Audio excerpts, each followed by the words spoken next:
Hello and welcome to this week's episode of the Goodrum Show with me, Chris Goodrum. As per usual, a big thank you to everybody that watched last week's episode of the show, liked, commented, all that kind of stuff. Yeah, really appreciate your continued support. So yeah, that was a great episode of the show. This week, it's not often I get the opportunity to share something brand spanking new with you guys, whether it's a brand new distillery, brand new independent bottling company, or in this case an established distillery that's just made its way over to the UK. So we're looking at a distillery called Destilerías Manuel Acha. I think my pronunciation wasn't too bad. I did study Spanish back in school, but that was a long time ago. So yes, Destilerías Manuel is a distillery, obviously, that's located in the Basque region in northern Spain. And I kindly got sent the samples fairly recently, as they're now being imported and distributed by a company by Gordon MacPhail. And I had actually read about this particular distillery in the Whiskey magazine some time ago. They had a feature on Spanish distilleries, and obviously featured this particular distillery. And yeah, I always like to taste spirits from countries I've never had the opportunity to do so before. So as soon as I found out that MacPhail's were importing and distributing their whiskey, I was quick email to Luke and to see if I could get some samples, and kindly sent me most of the range. I've got 6, so that makes up an episode of the show quite nicely. So right, so information-wise, it doesn't seem to be a huge amount of information about the distillery out there. Certainly their website is, it has a bit, but it's a bit more flowery, should we say, than giving you actual hard information. So I've dug around and discovered that the origins of the company per se date back to 1831, when a French chap called Paul Pomme founded a factory of spirits, compounds, liqueurs and syrups in a small workshop in Bilbao.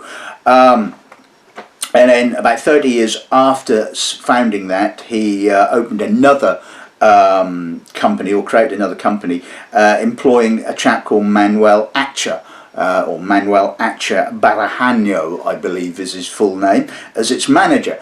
I don't know whether he actually, although it's called a factory, I don't know whether they actually produced spirits or whether they just imported spirits and wines and distributed them, bottled them, that kind of thing. And certainly in August of 1886, the pair of them requested authorization to establish a deposit of liquors, spirits and fortified wines in the garage. Now I'm assuming it's a fairly large garage, because not long after that they obviously applied for a license to produce liqueurs and spirits. So I believe it had a fairly large, so it was probably a damn big garage. It probably wasn't just sort of like a garage big enough to park your car in. 2 stills of 600 and 300 litres. So I'm guessing that they started making various spirits, probably eau de vie, I would imagine, while still importing wines and fortified wines, probably from Spain, probably some from France, I would imagine. And apparently in sort of 1890, I think it was, this chap called Paul Pomme basically decided he was going to move back to France, and his share in the business was bought out by Manuel Acha.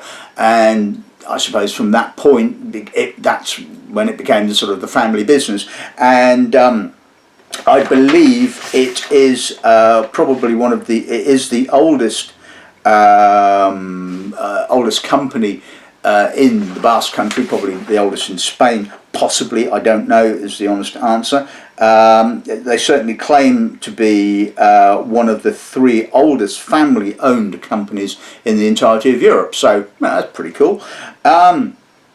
So anyway, still at this point in time there doesn't appear to be any evidence of a whiskey production. So, like I'm saying, I think the company still makes a range of eau de vies and things like that.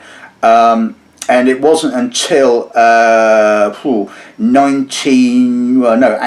of late 1800s when after Manuel had purchased the sort of the shares from this Paul Pom, he decided to sort of basically sort of visit various countries in Europe to learn about distillation and what have you, and purchased two stills, or three stills in actual fact, two stills in Bordeaux, and a small 50-litre testing still, which if you look at the picture, the sort of you'll probably see that those stills are actually still in use. I mean, nearly sort of over 100 odd years of use, and they look pretty well used, it has to be said, a bit battered, and obviously Charentais still, so I don't know whether obviously you can distill whiskey on any particular still, but obviously Charentais stills are geared for eau de vie production, obviously brandy, cognac, armagnac, that kind of thing. So kind of looking at those sort of well-used stills, I'm imagining that the spirit is fairly rich, fairly characterful, lots of congeners, as you can see, worm tub condenser as well, so pretty hefty, meaty spirit probably, which requires probably quite some time in the cask, one would imagine. Anyway, so like I said, the whole sort of whiskey angle for the distillery doesn't seem to have occurred until around about sort of 1926, 1930, when a descendant, the grandson, Martin, apparently did the usual thing, popped over to Scotland and learned how the Scots made whiskey, and then one imagines brought that information back and started producing whiskey from, like I said, probably about the 1930s. Anyway, the next sort of, I guess, important date in the company's history is 2006, when they started working with a consultant called Santiago Broncales. I don't know whether it was him or him and the company that sort of created their range of whiskies, which they have called Haran, which apparently in the native Basque Country language means valley. So I think it's sort of synonymous with the area of where the distillery itself is actually situated. I don't know whether it's moved from its original garage or whether or what. Again, like I said, the information is fairly sparse. There's an interesting point in the article in the Whiskey magazine where they were obviously talking to this chap Santiago, and he seems to think that the older spirits that the distillery has and are released as an 18 and a 21-year-old are not actually, could possibly not be their spirit, and basically claims that they could actually not be Spanish at all, which I find a bit weird, considering that if the distillery has actually been in production of whiskey since the 1930s, one would imagine that it probably was their own spirit. But anyway, maybe when I come to taste it, we'll see if there is indeed a correlation between what is obviously their spirit, the sort of 8-year-old and 12-year-old, and obviously the 18 and the 21. So, but well, obviously once we get to that point, I think it will be quite interesting. So that's a bit of potted history. Like I said, in the information below is a link to their website. So if you want to sort of have a look at that and find out a bit more about them, then go ahead. The link is there. Anyway, I think it's about time that I introduced the lineup.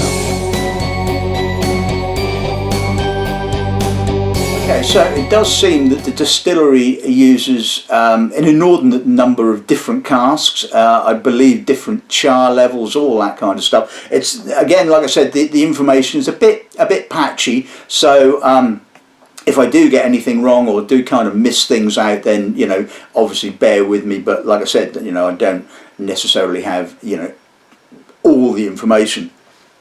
But anyway, we're going to kick off with what they've called their classic 8-year-old. It's bottled at 40%. It's aged in, I'm guessing, a combination of casks, Navarrese oak, so local oak, obviously, American oak, and French oak wine casks. So I don't know whether it's finished in the wine cask or whether it's aged in all 3 different types of casks and then vatted together. Don't honestly know. One assumes possibly the latter, as if it was a finish, they'd probably say it was a finish, wouldn't they? Second bottling we'll be looking at is what they've called the traditional 12-year-old, again bottled at 40%, and this is 100% matured in Iberian oak. So this is the bottling, I guess, that's kind of got me really quite intrigued, because this is the question you always get asked as a retailer. You know, what's so different about the Spanish whiskey? What's so different about, you know, Scandinavian whiskey? You know, and you can basically say, well, sometimes there isn't. It's just a sort of like an interesting whiskey. But sometimes, obviously, in this case, you can go, well, it's 12-year-old. It's produced in Spain. It's matured in Spanish oak. It's, you know, and so yeah, that's really intriguing. Number 3 is a bit of a jump up. This is called their small batch reserve 18-year-old, bottled at 45%. Why not 46%?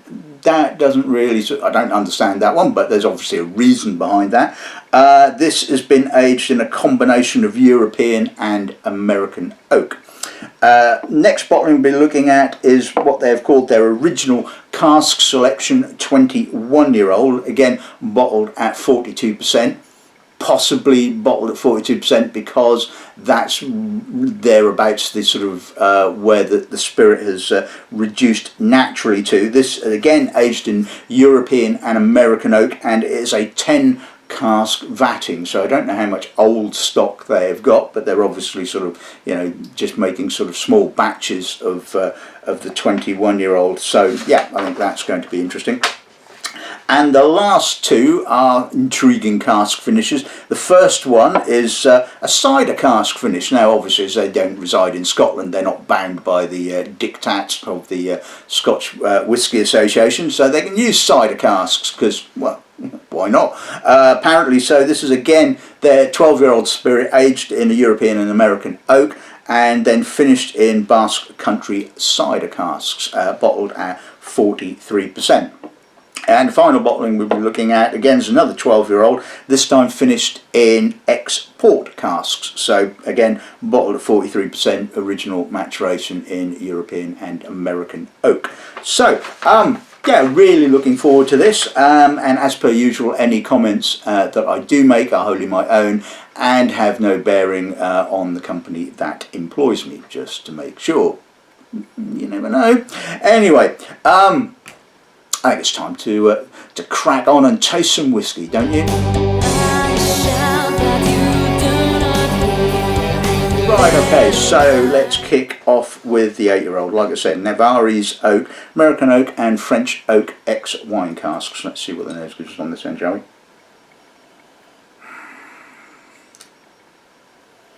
It's a bit hard. It's a bit kind of spey-like.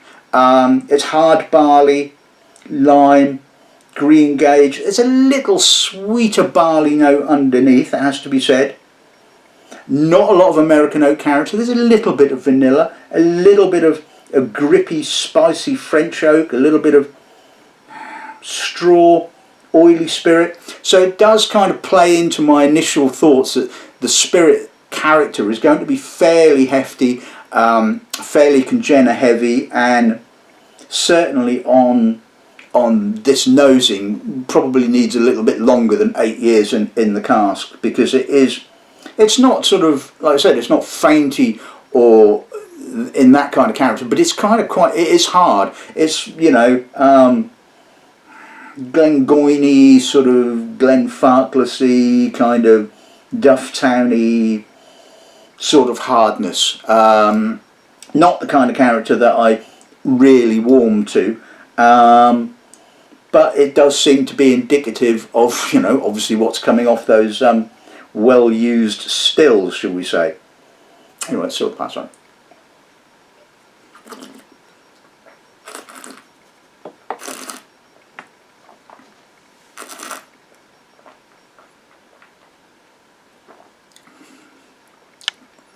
There's a little bit more oak input, a little bit more vanilla, a little bit more sort of winey fruits, a little bit more sweeter barley, but again it's pretty hard.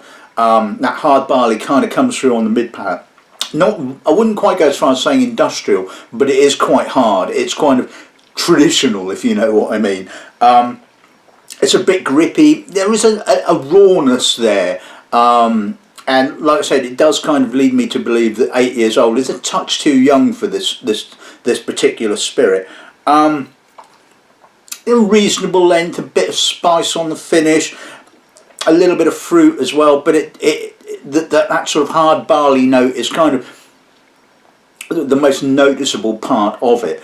And I don't know what it's going to retail for, but you know it's okay. It's like I said, it's obviously setting out, and you know the character of the spirit, and you can see the character. And the oak is relatively subtle, considering 3 different oak types. It really, the spirit has obviously got the cojones to stand up to all this different type of oak. So interesting stuff. Right, okay, so let's move on to the 12-year-old. Let's see what the nose gives us on this end, shall we?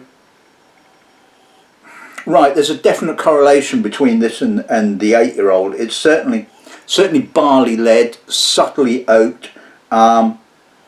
I'm not getting so much of the hardness now. It certainly seems that sort of by the time it's reached 12, the casks have done their job. They've removed a lot of that, the sort of like the harder sort of, I wouldn't go as far as saying sulphury notes, but you know what I mean.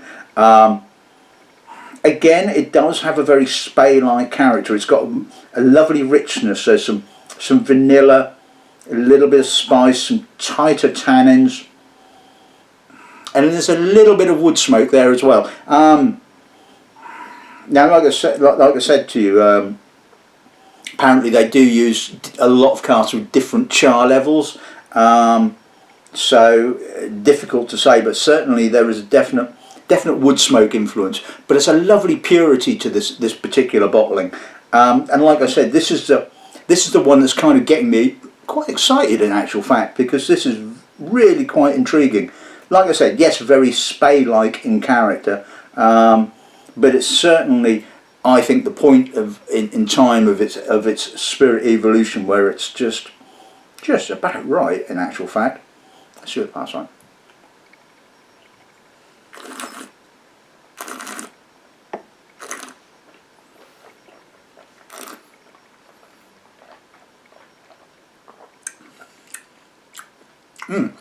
That's nice, full, rich, some nice white fruit, apricot.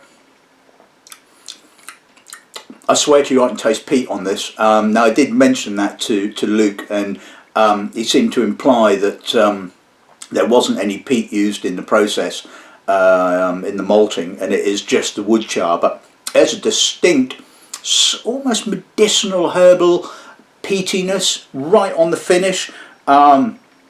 A lovely honeyed mid palate, a little bit of vanilla, a little bit of tight tannin. I mean, really quite rounded, soft. Again, like I said, spey-like in its demeanour, but you know, it has some real intrigue and has some lovely depth to it as well. I'm guessing this is probably going to be about 40-50 quid, but you know what?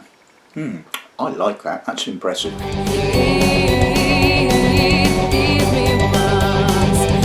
Okay, so let's move on to the 18-year-old. So if Santiago is correct and this is actually not Spanish or from the distillery itself, there may well be a complete disconnect in terms of its character, but we'll see.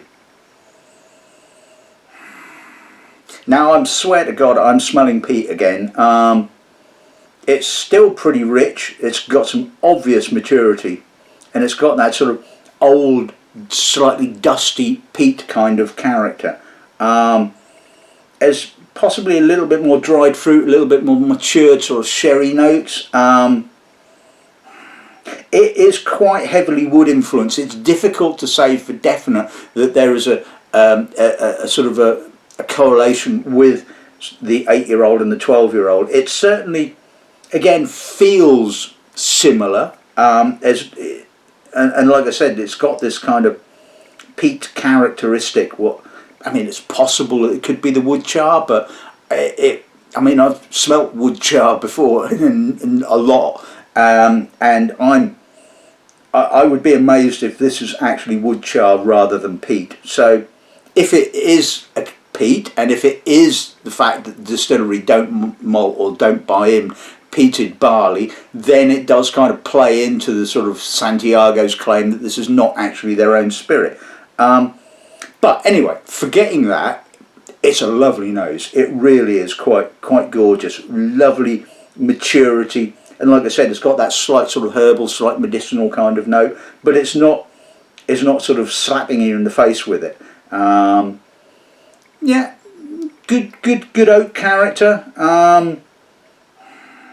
Yeah, lovely depth. Nice nose. Let's see what the pass like.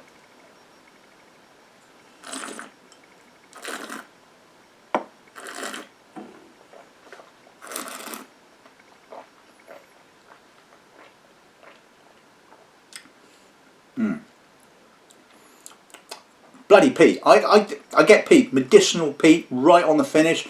I mean, that's a lovely spirit at the end of the day. It's lovely and mature. It's got that gorgeous dusty character right on the finish, and almost sort of violety, you know, peat. It's got this beautiful maturity, and it feels a lot older than 18 in actual fact. I mean, maybe it's obviously warmer climate. It probably accelerates its wood interaction and its oxidation. I mean, because it's certainly got a lot of oxidized fruit.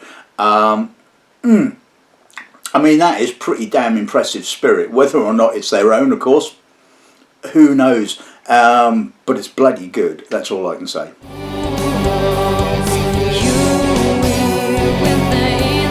Right, okay, so let's move on to the 21-year-old. Let's see what the nose gives us on this end, shall we? Lovely maturity. It's got a kind of spicy, almost STR cask character. Maybe they are using some STR casks. I mean, it could be European wine casks. I mean, it doesn't say, it just says European and American oak. Lovely maturity, barley, raisin, touch of prune. Again, buckets of oxidized fruit and a little bit of wood smoke. Maybe not quite so obvious peat character, but I still can pick up some peat there. And well, I mean, as we well know, it's possible that this is the same spirit and it's just another 4 years and it's evolution. And as we know, the peat notes do noticeably drop off as the spirit gets older. There's a lot of wood character again. I'm getting a lot of sort of old wood spice, wood spice.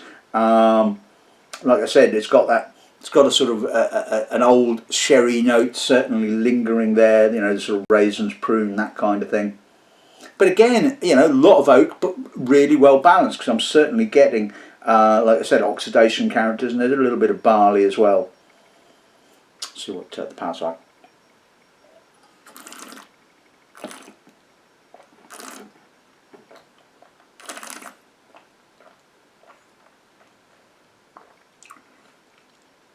Oh, that's a lovely mouthful, it really is. Kicks off with sweet, almost winey red fruits again, dusty spice. Again, it's got a distinct mature sherry note sort of just coming through it, and certainly getting walnut, prune, raisin. Again, sweet peat, earth, right on the finish. It's chewy, it's full, it's rich. I can see where it could possibly be their own spirit, but again, like I said, it is vastly different, and certainly there is some. I'm 99% convinced that there is peat here. You know, it is not just wood char. Lovely, slightly medicinal, tobacco leaf, aftertaste. I mean, that is just a gorgeous whiskey. You know, leaving aside its provenance, shall we say. I mean, probably not going to be cheap. It's 21-year-old, probably going to be about 150 quid. But you know what? I think that stacks up really well, and I'm impressed, has to be said.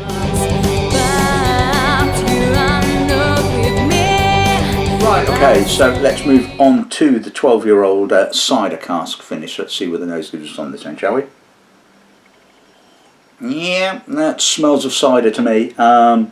Cider apple, and more cider apple, and more cider apple. I mean, it's cider apple. There's a little bit of barley, there's a little bit of vanilla, but I'm kind of getting far too much cider cask. Apparently it goes well with cheese. Maybe I'll save some and try it out at lunch. Yeah, it's before lunch. Whiskey before lunch, whatever. Anyway, yeah, it's a bit heavy on the sherry. A bit heavy on the cider. See what pass like.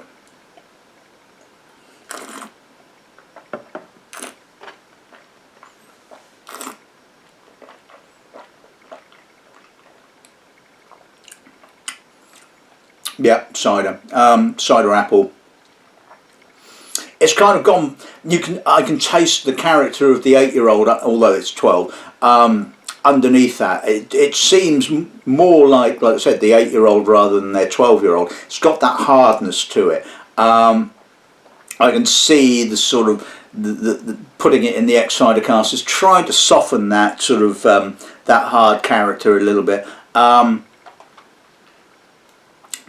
But it's kind of blanketed it too much for my personal taste, and it's a little bit simple. It's a little bit sort of OTT on the cider. I mean, there's obviously going to be some of you that love cider. I mean, I'm not a great cider fan. I much prefer my ales and my beers as to cider.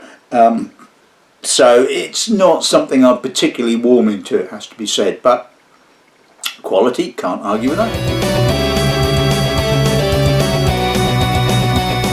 Right, okay, so let's move on to the final whiskey of the afternoon, or actually morning. Just before 12, so almost afternoon. Anyway, let's see what the port cask finish gives us. It's a bit like the cider cask finish, to be honest with you. It's quite porty. Sweet cherry, marzipan, a little bit of barley, a little bit of spice.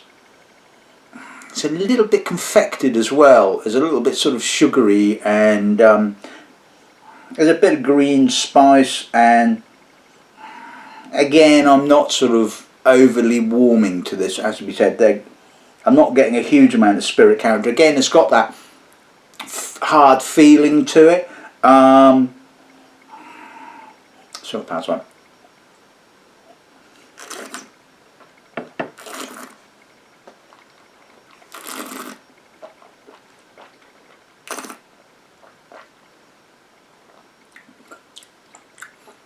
Yeah, porty black fruit to start off with, bit of barley, marzipan. It's got that sort of slightly astringent herbal note kind of coming through on the mid palate. Again, a little bit of hardness. A little bit hard barley. Reasonable length, sort of dried fruit. Again, it's a bit heavy on the port finish, it has to be said. And yeah, okay, I can pick. You can argue that it's got some balance. I can certainly pick up the characteristic of the spirit, but having tasted, only because I've tasted the 8-year-old first, if you see what I mean. And this is the sort of one of the interesting things about sort of doing these kind of tastings. A lot of the time, obviously not in this particular instance, I tend to sort of taste these spirits, these whiskies, sort of in isolation as I get them, and it's not until I save up enough samples to do an episode of the show that I finally get to taste them all together, and it's a bit of an eye opener. I mean, admittedly, in this case, I got all the samples and tasted them, in kind of this order, which is why I did them this way. yeah, there's an obvious sort of connection between the 8-year-old and these two finishes, but yeah, just a bit heavy-handed on the finish.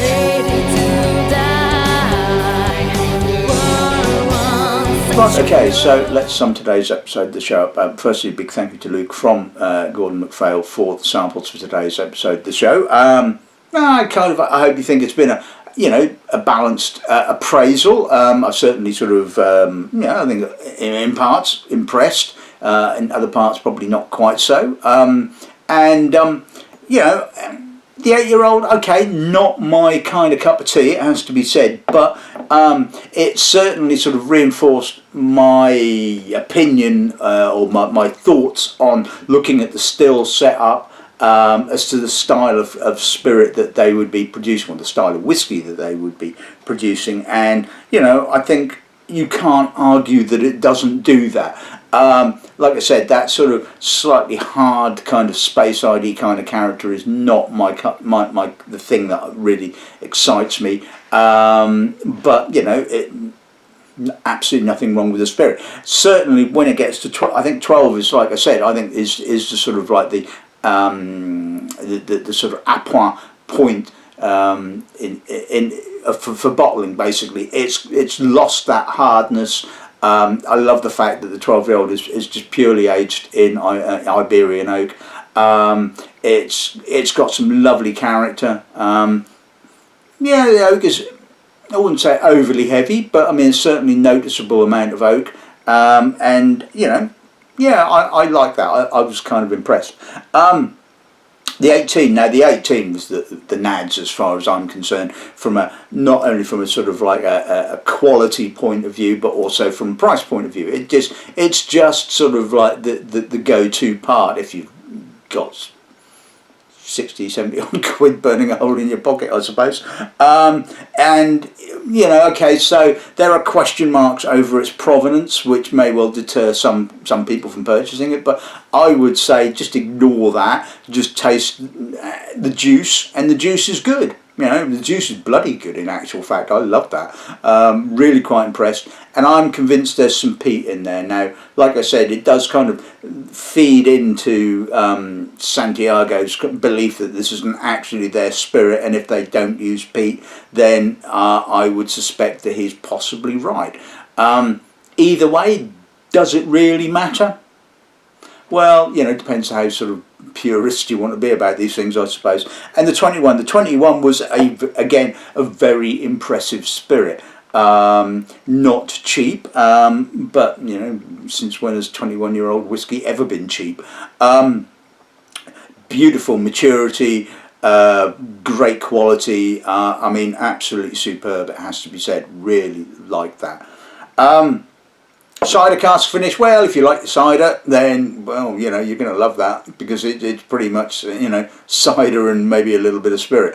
Okay, I'm being possibly a little bit disingenuous to it, I suppose, but it's a bit heavy. It's a bit kind of like why are they doing it? Well, because they probably can, and maybe there's a lot of people that love this kind of stuff. For me, it's just not really kind of floating my boat. And the same with the port finish. Bit heavy on the port, bit simple, slightly confected, and again, not really my cup of tea. But overall, looking at the range, I think they're really quite impressive. It has to be said. I think they're going to do well in the UK. Well, I hope. I certainly think that if you really want to sort of like figure out the character, I think the 12-year-old is obviously the main the main one to go for, to say, look, this is the character of the spirit from this distillery. Native oak, all that kind of stuff. It's just feeds into that whole kind of narrative thing. The 18 and the 21, I suppose, are bloody good spirits. Again, there's the sort of question mark over their provenance. But like I said, just look at them and taste them and just enjoy them for what they are. So, I think it's just been a really intriguing tasting. I hope you've enjoyed this week's episode of the show. And else to say apart from it is actually lunchtime now, so good afternoon and good dramming.